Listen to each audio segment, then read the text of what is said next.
Friends and fellow travelers, welcome back to the Journey Well on day 12 of this challenge, which is all about friendship and community. Today we're asking, what makes you want to fight for others? Now, this is really the principle that, if you're triggered by it, it calls you to action. There's some triggers that make us want to retreat.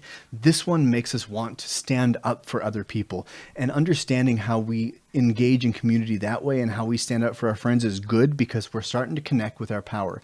Now, this power should not be abusive. This power should be righteous. This should be, I will defend the weak, or I will stand up in this case because I think justice is not being served. So what is that for you? What makes you answer the call to adventure to serve other people? And for me, that's the Seven of Cups.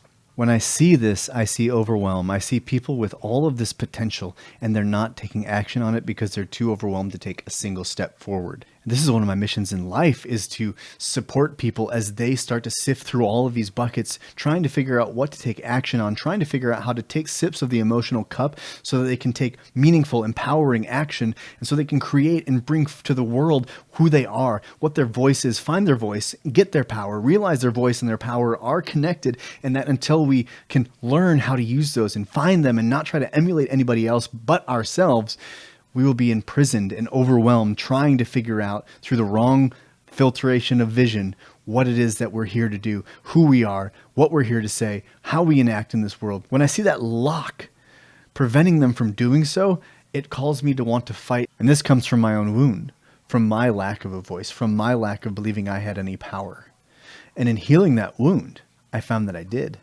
And that power is in purpose. It's in taking my wounds and repurposing them, through cleaning them, through stepping forward and saying, hey, I had this happen to me and I want to help you because it happened to you. They don't try and emulate any one of these buckets because this person speaks this way, this person speaks that way, they are doing life this way. No, be inspired.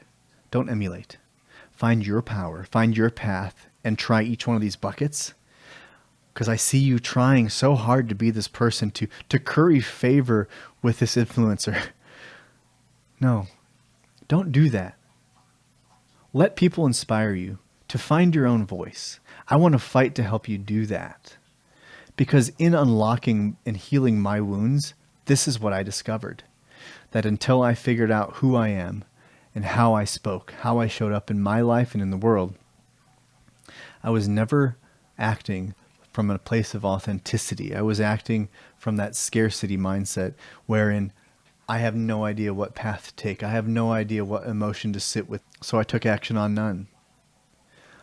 I see people do that and it makes me want to fight for them. And I know that it's not my job to make results in people's lives.